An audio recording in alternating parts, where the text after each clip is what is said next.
बताइए सर कि आपकी सरकार को जो है विपक्षियों के द्वारा जंगल राज कहा जाता है, इसमें कितनी सच्चाई है? इस पर अपने विचारधारा रखें। जिस समय की ये धरती का निर्माण हुआ था सारा जंगल था, कहीं जल था, कहीं थल था, कहीं जंगल था। जिस समय के मानव के निर्माण बहुत कम था तो जंगल राज कहा। तो हम खुश हैं कि जंगल में तो जन्म लिए हैं, जंगल में रह रहे हैं, जंगल में मर जाएंगे। अब रही बात कि अभी कुछ देर पहले हमारे मास्टर साहब डॉक्टर भीमराव अम्बेडकर की जो बात कहे, और आपने अम्बेडकर की बात नहीं ले जाके श्रीमान आपने राम मंदिर पर ले जा रहे हैं। राम मंदिर या राम मुझको आज़ाद नहीं किया, वो सिर्फ वो लंका में लड़ाई किया और सीता को ही मतलब कि आज़ाद करके लाए, लेकिन एक सीता को, लेकिन पूरे दुनिया को नहीं। ये पूरे ऑल, ये आपका जो भारत है, भारत नहीं, ये ओल्ड बापू हैं। ये भारत की संविधान को जो बनाए, आज वो अगर भारत की संविधान अगर नहीं बनाता तो मेरे बदन पर अच्छे कपड़ा और जूते नहीं रहता, अच्छे स्कूल नहीं रहता और अच्छे विद्वान नहीं बनते, गरीब के बेटा DSP SP नहीं बनते, है ना। अब रही कि राम ने हमको आज़ाद नहीं दिया, राम हमारे बच्चे को पैदा नहीं कर दिया, राम ने हमको बेटा को नहीं पढ़ाया। जी बिल्कुल, ये डॉक्टर भीमराव अम्बेडकर ने पढ़ाया और यहाँ तक आज जो आप आए हैं तो उन्हीं का देन है, उन्हीं की संविधान पर आप आए, है ना जी। एक हम शायरी कह के सुनाऊँ का? जी बिल्कुल, लोड करो बढ़िया से। हाँ, हम अम्बेडकर का शायर सुनाता हूँ। जी बिल्कुल। ना ब्रह्मा है ना विष्णु है, ना ब्रह्मा है ना विष्णु है, ना कोई शंकर है, ना ब्रह्मा ना विष्णु ना कोई शंकर है, सब कुछ डॉक्टर बाबा भीमराव अम्बेडकर है। ना खुदा ना खिदमत ना कोई पैगंबर है, ना खुदा ना खिदमत ना कोई पैगंबर है, सब कुछ डॉक्टर भीमराव अम्बेडकर है। ना SP ना DSP ना कोई कलेक्टर है, ना SP ना DSP ना कोई कलेक्टर है, सब कुछ डॉक्टर भीमराव अम्बेडकर है। ना MP ना MLA ना कोई मिनिस्टर है, ना MP ना MLA ना कोई मिनिस्टर है, सब कुछ बाबा भीमराव अम्बेडकर है। उनकी संविधान नहीं होता तो गरीब के बेटा DM और मिनिस्टर नहीं बनता, हम विद्वान नहीं बनते। वही भारत की संविधान के बारे बाबा भीमराव अम्बेडकर के बारे हमारे मास्टर साहब बोल रहे थे। राम मंदिर क्या है?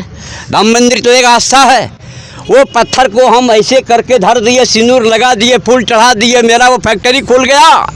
वो उसमें ब्राह्मणों की बेटा ओम नमः शिवाय करेगा, ओम भूर्भुवः तस्सैत् और ब्रह्म भर्गो देवस्य धीमहि धियो यो नः प्रचोदयात्, 1 लाख दक्षिणा वो करा देगा पत्थर में। लेकिन मेरा बेटा का नौकरी नहीं होगा, मेरा बेटा उसमें नहीं पूजेगा, मेरा बेटा को नहीं चढ़ने देगा। वो कितना मेरा बेटा विद्वान हो जाए, वो ब्राह्मण का बेटा, ब्राह्मण का बैंक खुला है, वो राम का मंदिर नहीं बना, वो ब्राह्मणों का बैंक खुल गया है। ऐसा नहीं है कि सिर्फ ब्राह्मण ही पूजा कर सकते हैं, वहाँ पर कोई भी धर्म पूजा कर सकते हैं, लेकिन करवा नहीं सकते हैं आप। पूजा तो करने का हमारा पैसा तो जेब काटने के लिए बनवे किया है, लेकिन मेरे जेब में रखने के लिए मेरे जेब खाली होगा, लेकिन मेरा जेब भर्ती नहीं होगा। ब्राह्मण की बेटा वो करेगा, वो मेरे गरीब की पैसा लूट करके अपना जेब में भरेगा, है ना। इसलिए गरीब का बच्चा वो वहाँ नहीं विद्वान हो सकेगा, वहाँ फैक्ट्री नहीं खोलेगा, वो ब्राह्मण की बेटा का है, पैसा काटेगा ब्राह्मण का बच्चा। तो वो उसमें आस्था ठीक। तो ये लड़का बोला कि राम तो एक आस्था है, वो वीर पुरुष वो गॉड कहला है, वो अपने कर्म पर गॉड उनको कहते थे कि गॉड नहीं थे। क्या राम के बाप ही सूरज को बना दिया, या आसमान को बना दिया, गगन और पृथ्वी को बना दिया? इन्हें कोई गॉड बनाया जिसको कोई देख नहीं पाता है, जो सारी दुनिया को बना दिया। चित जल पावक गगन समीरा, 5 तत्व किए हम शरीरा, ये 5 तत्व को बनाने वाले उसको हमारा देख नहीं पाते। राम को तो हम देखवे किए हैं, लेकिन जो दुनिया को बनाया उनको कोई देखा नहीं, वो सूक्ष्म रूप में है ना। इसलिए कि हम लोग अगर जो है गरीब के बेटा लालू यादव तेजस्वी जी को सरकार अगर बनेगा, आपकी वाक्य हो रहा था क्या ये लालू यादव के बेटा ये तेजस्वी जी जब बनेंगे तो क्या कोई फैक्ट्री खोलेगा? फैक्ट्री नहीं खुलेगा, फैक्ट्री गिन नहीं पाइएगा आप लोग कितना फैक्ट्री खुलेगा। जब 17 महीना में कितने लड़का को नौकरी से मतलब कि सुशोभित कर दिए, जो जन्म जन्म भटक रहे थे, लेकिन आज कुर्सी पर हुकूमत चला रहे, छड़ी चमका रहे हैं, बात कर रहे हैं, माँ बहन को हृदय को जुड़ा दिया, बाप को कोख को जुड़ा दिया। ये सब बहुत बातें हैं। तो अगर ये 17 महीना में किया, अब वो की जो क्या उप मुख्यमंत्री, जिस दिन की मुख्यमंत्री बनेंगे, प्रधानमंत्री बनेंगे, अच्छा मिनिस्टर बनेंगे केंद्र का, उस दिन भारत की काया पलट देगा और बिहार का एक मतलब कि रूप बदल देगा और नौजवान को खास करके ललाट पर चंदा चमका देगा। वो पुरुष है वो।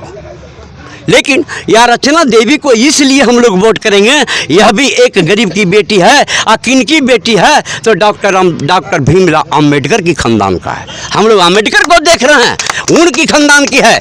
वो एक हरिजन और महादलित में जन्म लिए थे अंबेडकर जी, भीमाबाई के बेटा। उनकी माँ के नाम भीमाबाई, उनकी कोख में जन्म लिया। आज उन्हीं का बेटी, उन्हीं का पोती तैयार है कि जिनको कि भारत की संविधान को निर्माण किया, उन्हीं के पास हम वोट दे रहे हैं। दो हम राम मंदिर को नहीं दे रहे हैं, डॉक्टर भीमराव अंबेडकर की संविधान पर दे रहे हैं। मेरे संविधान को छेड़खानी कर रहा है, इसलिए छेड़खानी को हम रोकने के लिए तैयार हैं। हम भारत को बचाने के लिए तैयार हैं। राम मंदिर से ही यदि देश का कल्याण हो जाता तो अमित शाह को तो अपने बेटा को उसी राम मंदिर का पुजारी बनवाना चाहिए था। उसको बीसीसीआई का अध्यक्ष तो नहीं बनाना चाहिए था, उससे तो बड़ा काम नहीं होता। तो अपने बाल बच्चा को बीबीसी का अध्यक्ष बनाएगा, बढ़िया बढ़िया पोस्ट पर देगा और हमारे गरीब बच्चा को कहेगा कि एकदम वो राम मंदिर का पूजा करो। तो अगर राम मंदिर से ही देश का कल्याण हो जाता है तो सारे बीजेपी के नेता लोगों के तो अपने बाल बच्चा को उसी मंदिर के पुजारी में लगा देना चाहिए था, पूजा पाठ करने में। तो वादा किए थे कि कल कारखाने खुलवाएंगे। आगे जो सरकार थी वो कल कारखाने की बात की थी, सिंचाई संबंधित की बात की थी, न किसानों का व्यवस्था किया, न पलायन को रोका, 2 लाख रोजगार देने का बात किया था, न 2 लाख रोजगार देने की बात किया था। 2 करोड़ वो हर साल सारा वो बात जो जवान करके गया वो फोकस हुआ और पब्लिक को ठगने का काम किया। इसलिए उस वैसे व्यक्ति को वोट देना हम लोग को उचित नहीं बनता है। आप लोग ताली जोरदार बजाइए थोड़ा, जबकि पटना तक चले जाए तो जुम से ताली बजाइएगा। अब की लड़ैया मचते घनश्याम रे, अब की लड़ैया, अब की लड़ैया मचते घनश्याम रे, अब की लड़ैया। बड़कन के बाल बच्चा बैठे छता तानी रे, बड़कन के बाल बच्चा बैठे छता तान रे, गरीबन के बाल बच्चा रोपे लगे धान रे, अब की लड़ैया मचते घनश्याम रे, अब की लड़ैया। बड़कन के बाल बच्चा चढ़ गल विमान रे, बड़कन के बाल बच्चा चढ़ गल विमान रे, आ गरीबन के बाल बच्चा, गरीबन के बाल बच्चा पैदल बूल पान रे, अब की लड़ैया मचते घनश्याम रे, अब की लड़ैया। बड़कन के बाल बच्चा मुखवा में पान रे, बड़कन के बाल बच्चा मुखवा में पान रे, गरीबन के बाल बच्चा भूखले बिहान रे, अब की लड़ैया मचते घनश्याम रे, अब की लड़ैया। आपकी जब सरकार आती है, जब आपकी सरकार आती है, महिलाओं को रात में, महिलाओं को तो छोड़िए पुरुष को भी रात में जो है जाने में बहुत खेद होती है। लोग कहते हैं कि इसकी राज्य में जो है घर से निकलना तक मुश्किल हो जाता है और रात को तो ये लोग चलना मतलब मुश्किल हो जाता है। कहीं ना कहीं ये लोगों से सुनने को मिलता है। इसमें अपनी विचारधारा रखें। ऐसा कोई बात नहीं है। आप ये बताइए 2014 के बाद से ही बाल बच्चा और औरत वानी रोड पर घूम रही है कि उससे पहले भी, या रोड भी 2014 के बाद बनी है? ये सब फोकस है, जुमलाबाज है, ये सब कुछ कहीं नहीं है। अगर ये चीज़ बोलते हैं तो ये सिर्फ झूठ है। नरेंद्र मोदी प्रधानमंत्री उस झूठों का वृक्ष है। अगर आपको ज़रूरत पड़े तो एक पत्ता तोड़ लीजिए, उसमें कितना झूठ आ जाएगा कहना मुश्किल है। और विकास की बात बोल रहे थे, विकास हुआ कहाँ पहले ये बताइए? विकास तो भ्रष्टाचार में हुआ है। आप लोग तो अभी खुद बोले कि हम लोग को जंगल राज ही पसंद है, कि हम लोग जल थल से राज तो आप लोग अभी बोले, अभी ये प्रवक्ता थे इस जगह मौजूद, ये बोले हम लोग को जल थल सब, हम लोग जन्म से जंगल में ही जन्मे हैं, हम लोग को जल थल से एकदम पूरा। तो फिर जब जंगल में ही जन्म है, जंगल ही चाहिए, तो आप लोग को फिर विकास क्यों चाहिए? आपको ये चीज़ समझना चाहिए कि सरकार भी जंगल को जो है रक्षा के लिए उसमें पैसा योजना सारा चीज़ खर्चा करते हैं।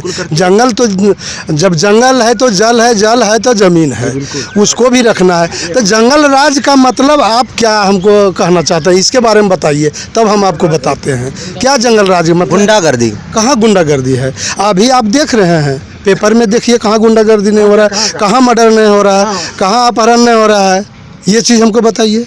ये सब फालतू बात है, सिर्फ जुमला है। आपने जो वादा किया 2014 में, उसमें से एक भी वादा कोई ऐसा है जो निभाए? आप कोई भी वादा नहीं निभाए।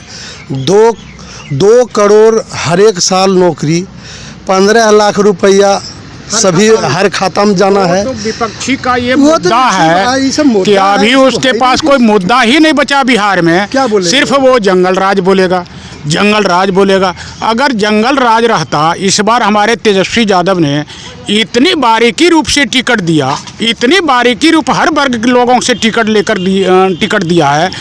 और हम लोग हैं पूरे बिहार में, अगर जंगल राज ही रहता तो छोटे छोटे कमज़ोर वर्ग के भी आदमी है कि आरजेडी को वोट इस बार कर रहा है।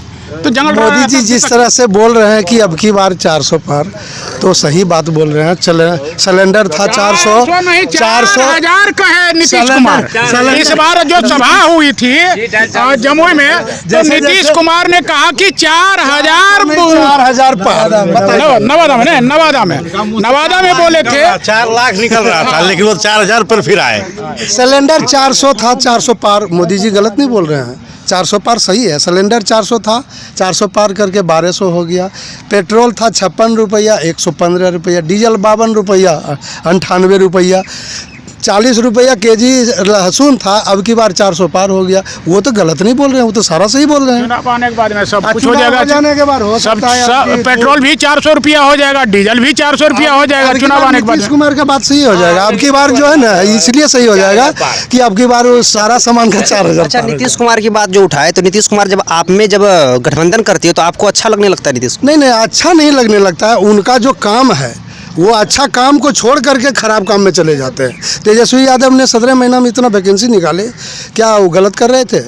उनके सरकार में रहते हुए उतना निकाले, तो उनको सहयोग करना चाहिए कि सरकार को तोड़ करके फिर पलट जाना चाहिए। उनको तो अच्छा नहीं लगा। या तो फिर नीतीश कुमार बीजेपी के दबाव में आकर के, हो सकता है कि ईडी से उसको फंसा दे, सीबीआई लगा दे, ये सब के डर से वो उधर चले गए। वो ये भी हो सकता है, और ऐसा हो भी रहा है। आप देखिए, सिटिंग मुख्यमंत्री हेमंत सोरेन को उसने दावा किया है, अगर साबित कर दिया जाए तो हम जो कहेंगे सो हम तैयार हैं, लेकिन वो तो साबित नहीं है। केजरीवाल का भी समस्या है, वो तो डर से नीतीश कुमार मार दिए पलटी, उसमें और कोई दिक्कत नहीं है।